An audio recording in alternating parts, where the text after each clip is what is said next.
Hello বন্ধুরা, কেমন আছো তোমরা? আশা করি যে যেখানে আছো সবাই অনেক অনেক ভালো আছো। আমি আরও একটা ভিডিও নিয়ে চলে এসেছি। তো দেখো, লক্ষ্মী পুজোতে একটা ভিডিও দিয়েছিলাম আর চলে এসেছি কালী পুজোর ভিডিও নিয়ে।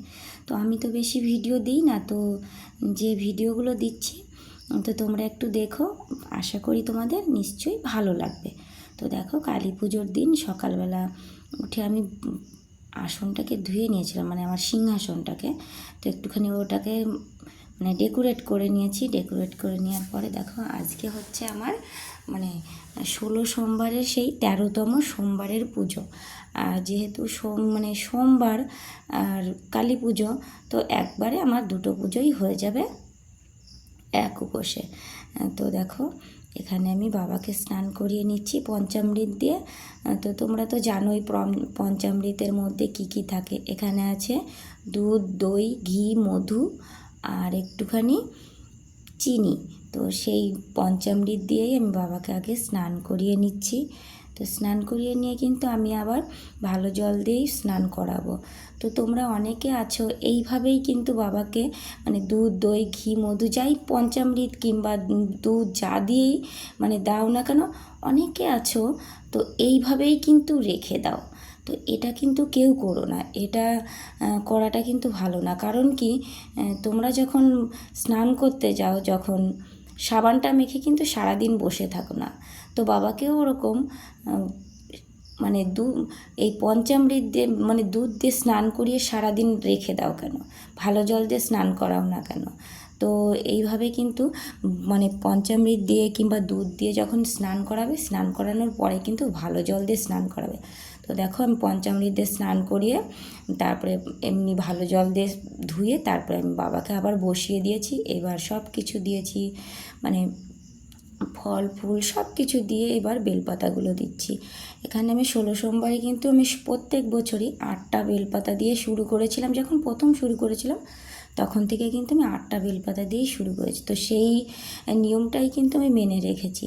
তো দেখো, এখানে আমি বাবাকে বেলপাতা দিয়ে দিচ্ছি। এবার দেব হচ্ছে জল, ভালো জলটাই দেব। 3বার কিন্তু ঘুরিয়ে নিতে হবে, ঘুরিয়ে নিয়ে আস্তে আস্তে করে 3বারই দেখো, এইভাবে 3বার আস্তে আস্তে ঘুরিয়ে নিয়ে তারপরে একবারেই ঢালতে হবে। তো আমি এইভাবেই কিন্তু করেছি। আমি যে নিয়মটা করেছি সেটা বলছি না যে তোমরা করো, যে যার যেরকম নিয়ম আছে সেইভাবে সবাই মানে ভক্তি ভরে বাবাকে পুজো করবে।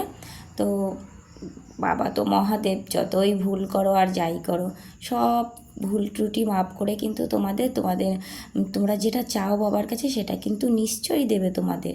তো দেখো, আমার 16 সোমবারের পুজোর যে পুজোটা ছিল সেটা হয়ে গেছে। তো আবার সন্ধ্যার সময় আবার কিন্তু বাবাকে মানে স্নান করিয়ে সন্ধ্যা আরতি করে আমি কিন্তু পুজো মণ্ডপে চলে গেছি। তো পুজো মণ্ডপে গিয়ে কিন্তু আমি অনেক কিছু করেছি, সেখানে অত কিছু কিন্তু দেখানো যায় না, তো লজ্জা করে জানো তো। এই যে লাল পাড় সাদা শাড়ি যেটা, এটাই হচ্ছে আমি। হয়তো এখানে ভালো করে দেখা যাচ্ছে না লাইটের জন্য, তো যজ্ঞ করছে সেটাই তোমাদের সাথে শেয়ার করলাম। ওই মানুষের মধ্যে গিয়ে ভিডিও করা, এটা না আমার ভীষণ লজ্জা করে। ওই জন্য অতটা মানে ভিডিও ক্লিপ তোমাদেরকে দেখাতে পারলাম না, যেটুকু দেখাচ্ছি এটাই আমার কাছে অনেক।